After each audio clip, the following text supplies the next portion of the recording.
Estas são as aventuras interimaginárias do professor errante, explorando antigas culturas e civilizações, audaciosamente indo onde nenhum outro cabra jamais foi sem se dar mal.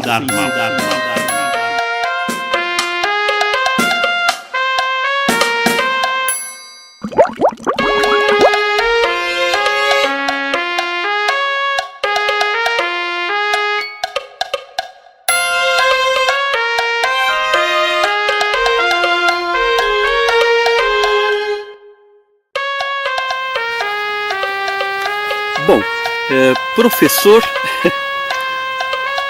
Professor Errante, quem é esse personagem?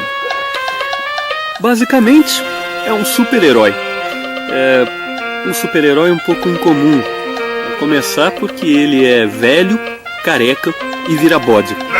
Eu tinha imaginado ele também meio barrigudo, para ficar mais parecido com bode ainda, mas depois eu mudei de ideia.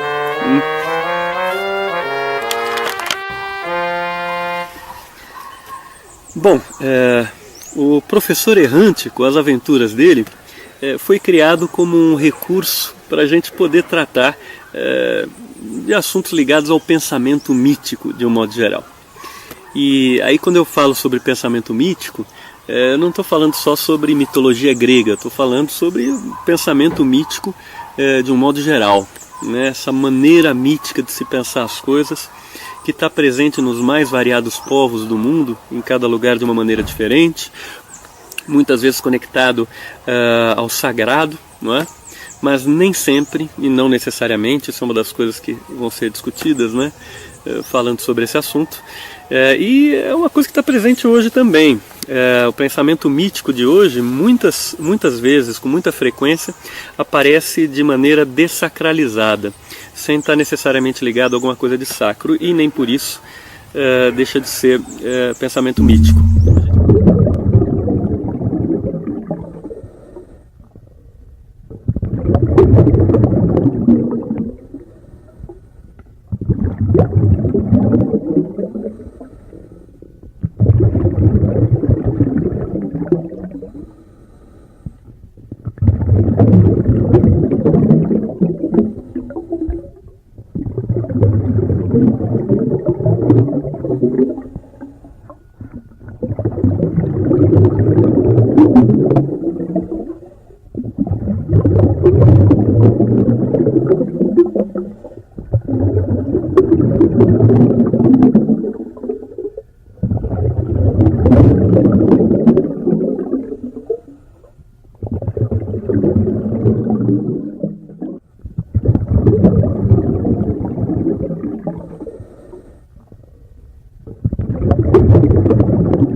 A gente vai tentar examinar o que é essa coisa chamada pensamento mítico, usando como pretexto, né, esse super-herói e uma porção de aventuras dele, porque é um super-herói ligado a personagens da mitologia grega, principalmente.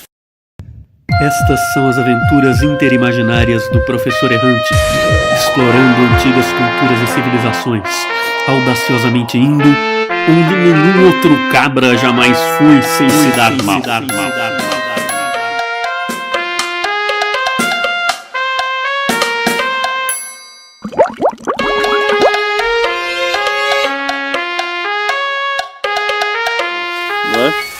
Então ele vai servir principalmente para isso, né? Para discutir essa questão do pensamento mítico, também todos os problemas que existem entre os estudiosos do assunto, né?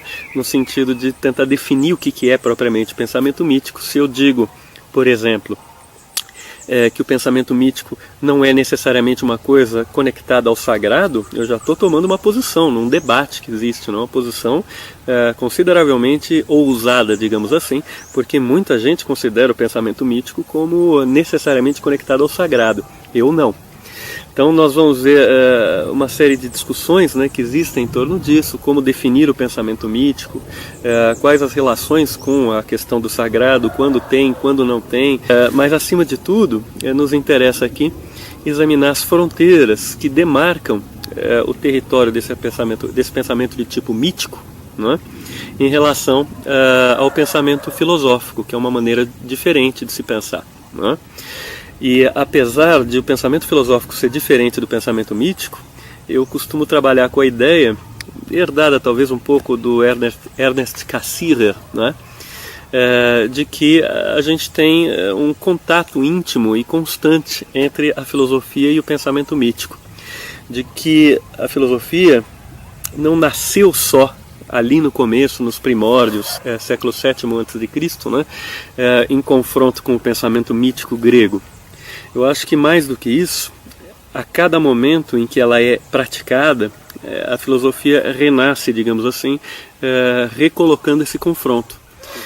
Eu tendo a considerar que o pensamento mítico é uma espécie de grande pano de fundo do qual se destaca como uma figura que vai se afastando mais ou se afastando menos, né?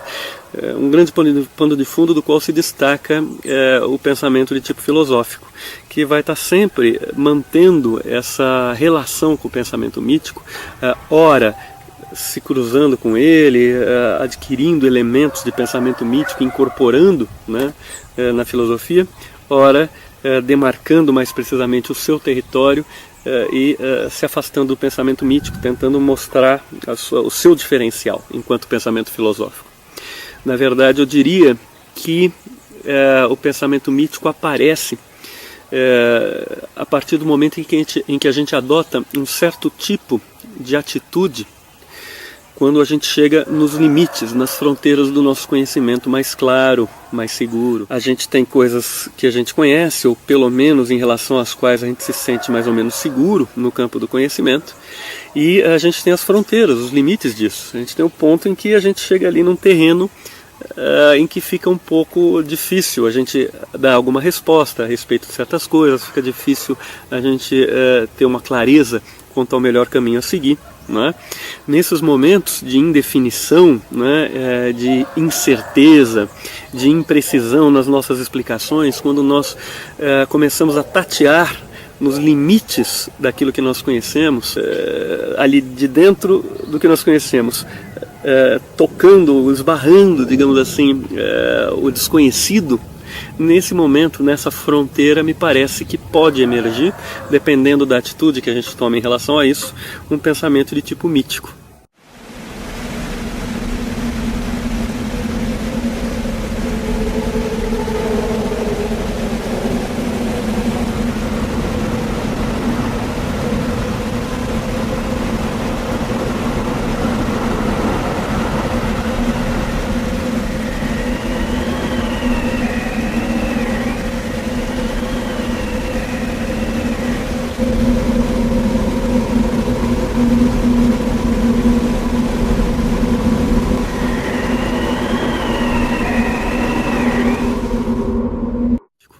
Que é um pensamento caracteristicamente coletivo.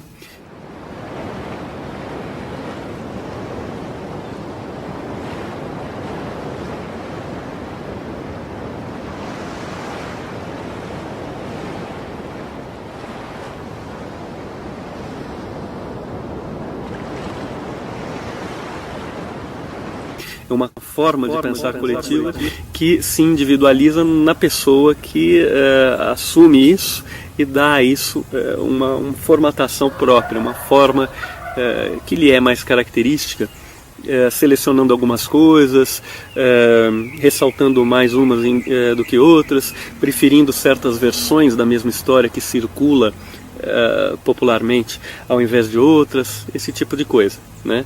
Então nós temos no pensamento mítico uma criação no fundo coletiva que se individualiza e personaliza nas mãos de cada um, que a reconta, que a retransmite e que procura exprimir também, além do coletivo, coisas pessoais ou de posicionamento ou do seu grupo mais estrito, mais específico dentro da sociedade, né?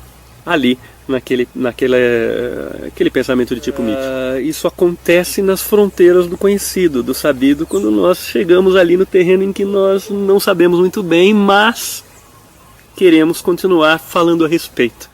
A nossa fala vai se tornando mítica, o nosso discurso vai se tornando mítico, dependendo do modo como nós nos colocamos quando nós fazemos isso, quando avançamos para além do terreno do conhecido. Evidentemente, aquele que diz não sei, daqui para lá não sei, isso aqui eu sei, isso aqui eu não sei, e ponto, ele não está adentrando esse terreno do pensamento mítico nesse sentido.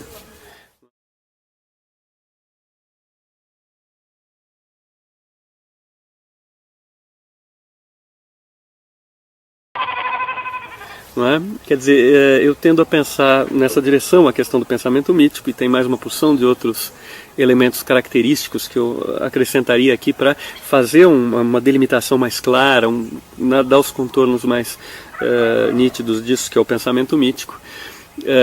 Mas é preciso saber, isso que eu estou colocando já implica uma série de posicionamentos num debate internacional. Há toda uma série de estudos e grandes autores de renome já conhecidos discutindo essa questão do mítico.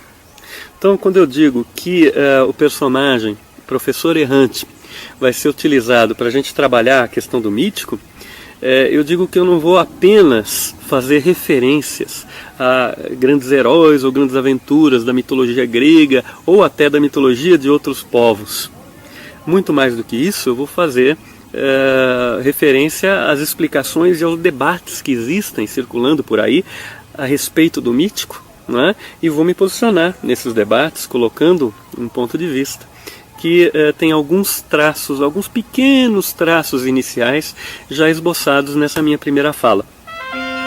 Mas é claro que muito das histórias, das aventuras, dos deuses, dos heróis, etc., de toda essa loucura aí do pensamento mítico, não só grego antigo, mas de diversos outros povos, vai estar presente também ali, né, sendo referido por mim nas histórias do professor errante, desse personagem que é tão intimamente ligado ao pensamento mítico, especialmente o grego, como nós vamos ver, tá bom? É isso aí.